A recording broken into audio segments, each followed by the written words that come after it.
Now, the e-bike laws are happening no matter how you want to look at it. They're starting this process in California and New York, doing a test to see what type of legislation they can push through to see how they can regulate these electric bikes. Now, with that being said, I've done stories like this where we've talked about local news stories kind of pushing through propaganda and opinion to sway people's opinions on electric bikes. Now it's become really, really big right now. Insider Edition put out a story on electric bikes.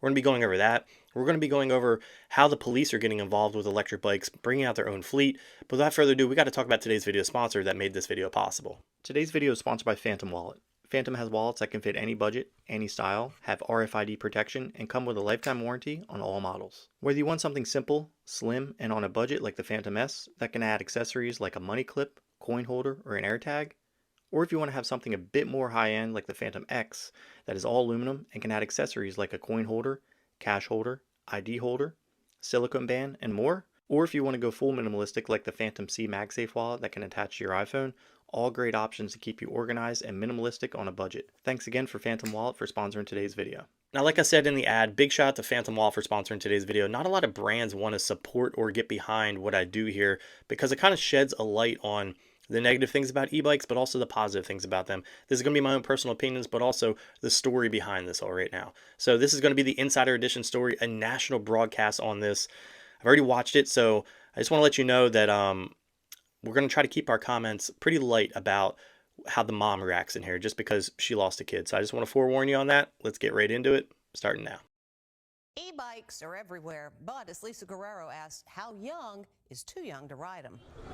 E-bikes are incredibly popular. TikTok is filled with videos of youngsters showing off. But is it safe for kids this young to be riding them? Watch as That doesn't happen to everyone, just so you know. I mean, it's happened to a lot of people, and I've seen that happen on dirt bikes as well, where you literally just put somebody on a dirt bike that doesn't necessarily know how to ride it, and they get what we call whiskey throttle. So that if you're unfamiliar with how the news likes to work, they like to imprint that fear into you, like, oh my God, dramatize everything right off the rip. By the way, big shot to Saronster. He got some clips in here I saw. So just keep that in mind when you watch these news stories, especially if you're new to e-bikes and you're on that line of like sympathetic, because they try to work on that sympathy. boy crashes into a fence. Fortunately, he was able to walk away. There are other examples of kids on e-bikes wiping out. I find them to be little motorcycles. But a recent death in Encinitas, California may have some parents wondering how young is too young to ride these e-bikes. Also, you can never be too young to do anything. It has nothing to do with e-bikes. So she says, how young is too young to ride these e-bikes? I have friends that started riding like dirt bikes, little PW50s at 3 years old. It's a matter of how you're taught. You'll respect the machine if you're taught properly how to do it. But are there people out there that, go on dirt bikes and rip through trails that are, not proper trails and they're illegal, and they run into a tree, and next thing you know, that family tries to sue the property owner? Those things happen. But like I said, these are my personal opinions, and my kids, I have little bikes like this for my kids. I show them how to ride these things. I don't just put them on the bike and say, go, have at it, have fun. The doctor came in and said, I wish I had better news. Claire Champlain's son, Brody, lost his life in a tragic e-bike accident last June when he collided with a car. That is terrible. And me being a father too, this is heart-wrenching. And he was at the right age yet. I didn't think he was old enough to understand the rules of the road. The key is the operators. I see young people and old people operating in very unsafe ways. Tony Krantz is the... That can be said about cars. And we crack down on kids too, like people, and not even kids, man. I got friends that are in their 30s that drive completely insane. All that can be said about anything. So do always take these little anecdotes and little snippets of opinions with a grain of salt sometimes. Of Encinitas, he doesn't see the problem going away. The big challenge that we've had since I've been serving on the council for the last 11 years is trying to create some space for safe cycling. It's marketed to children. That's smart. That's very smart. Making a space for safe cycling. The infrastructure is always key. It's always been the thing I've always said is, like in my area, I'm trying to build up the infrastructure to where people aren't riding on the roads. there's just so many people texting behind the wheel. And even like bike paths are now become, cross between like walking, running, and bike paths, where I feel like when I'm riding on the bike path, it can be pretty dangerous when somebody's running and they have headphones in, they don't hear you coming, or they got their head down. It could be a process. So setting up the proper infrastructure that's a good thing. That's a good way of thinking for them, for sure. It's like just dangling candy in front of them. Oh, here, you can go anywhere you want, 20 miles an hour. You don't have to have your parents drive you. I already know your guys' opinion on that. Just keep it to yourself. Mind you, she's probably feeling some type of way mentally, heart-wrenching that she lost a child. So I'm going to hold my thoughts on that, as she probably is feeling all types of emotions. Let's just keep that into consideration. Some e-bikes, like the Super 73 K1D, as in kid, are marketed for kids as young as age 4. This bike is for 4 to 8 years old like me. The bike is the brainchild of manufacturer Legrand Cruise. You have 5 kids, right? Yeah. So would you let your 5 kids at 4 years old? Let me ask you guys, before he answers, would you let your kids at 4 or 5 years old ride those bikes? I'm going to pause it for a moment. I'm going to let you guys comment. I can already tell you I would. My daughter, 6, rides one. My son, just not quite big enough just yet. He's not tall enough to be able to do it, but he will. I mean, he's a daredevil. He wants to do it. He wants to. That's the thing. And why not fan that flame and show them how to properly do these things? I mean, there's always going to be that rebellious side of, I want to do a wheelie. I want to do this jump. That's fine. That's what makes us human. That's what makes the thrill of riding. Whether you're riding BMX, mountain bikes, electric bikes, dirt bikes, no matter what you do, if you try to stop somebody from doing it, they're going to do it the wrong way. So now why not show them the proper way? One of those? I have no problem with my kids learning how to operate one of these safely in the right environment. Would I be okay on a public road? Of course not. I'm 7. 7-year-old John Stock loves cruising on his e-bike. It's like the best bike I ever had. John's been riding two-wheel bikes since he was maybe 18 months old. I have to pull the throttle. John says one of the coolest things about it. That's amazing. He's been riding since he was 18 months old. So this father already knows what to do. He already knows what to do. And I feel like a lot of people really need to take that and do the same thing. And really kind of get behind their kids and what they like to do and show them how to properly do it. This special feature. Easy. In race mode, it tops out at 15 miles an hour. His dad, Jonathan, told us he was impressed at how quickly John learned the rules of the road. He learned them because he taught him. He taught him because he also treated him like a mini adult.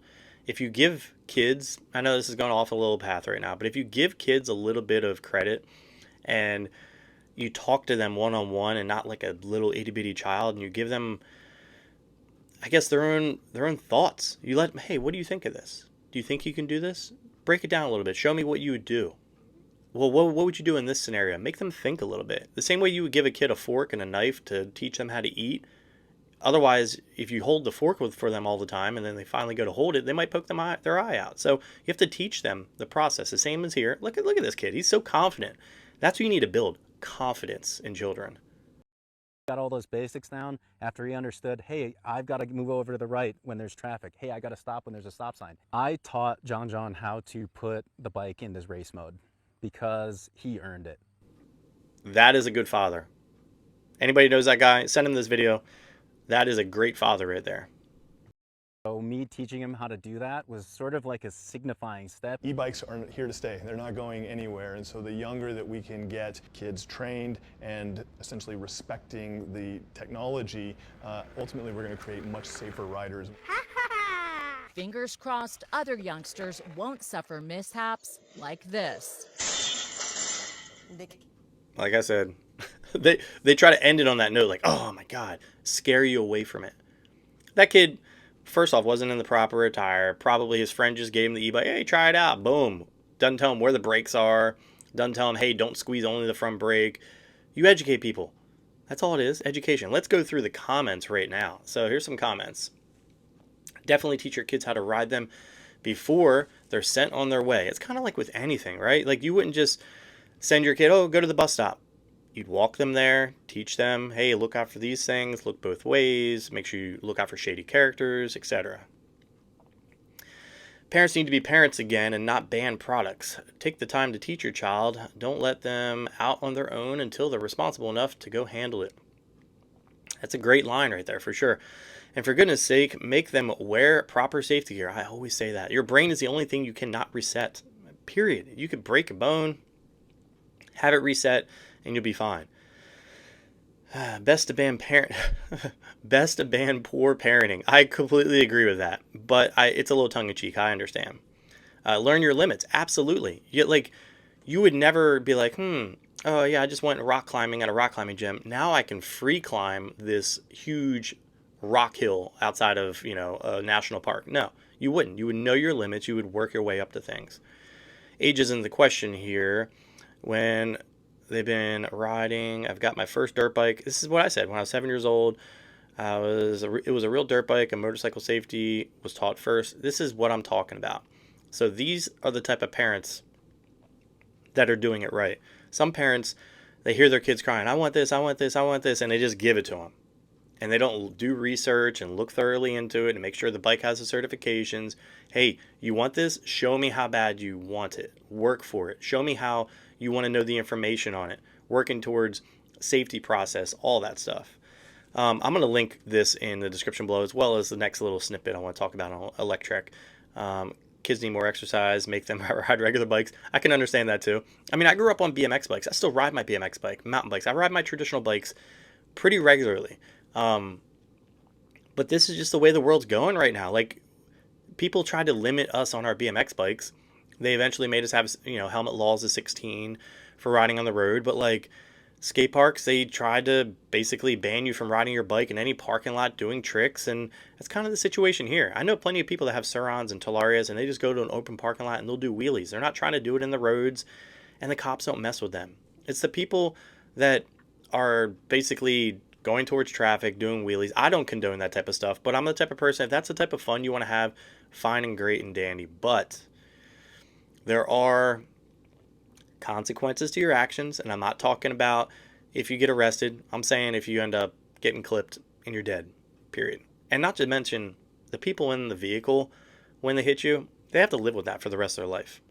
This could just be an older version of me talking right now, and maybe this is me sympathizing with those people. When I was younger, I didn't care about those things. Before I was a property owner, I didn't care about property. I was like, oh man, look at that handrail. I'm going to grind that rail. I didn't think about like, okay, the money it took that business to buy that rail, have it welded, cemented there, painted. I didn't understand that until I had to pay for my dues with community service because I got caught. And I usually now try to just change my whole mindset. Maybe it's just because I'm older now. 2 words, personal responsibility. Absolutely, completely agree.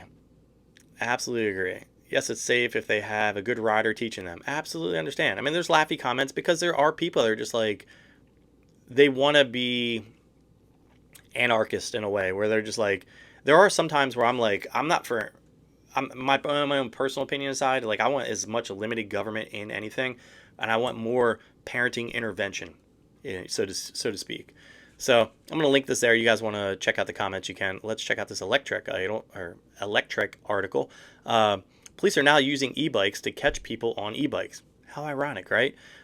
These aren't really the e-bikes you're going to be using, or at least be able to use to catch Surons, Talarias, any of those bikes, because they ain't going to happen. I'm going to link this article down there as well. It's a pretty good read. It does talk about how these are especially common with Surons and Talaria type electric bikes. Some riders attempt to pass them as electric bikes. Now, you can pass these electric bikes by using pedal kits.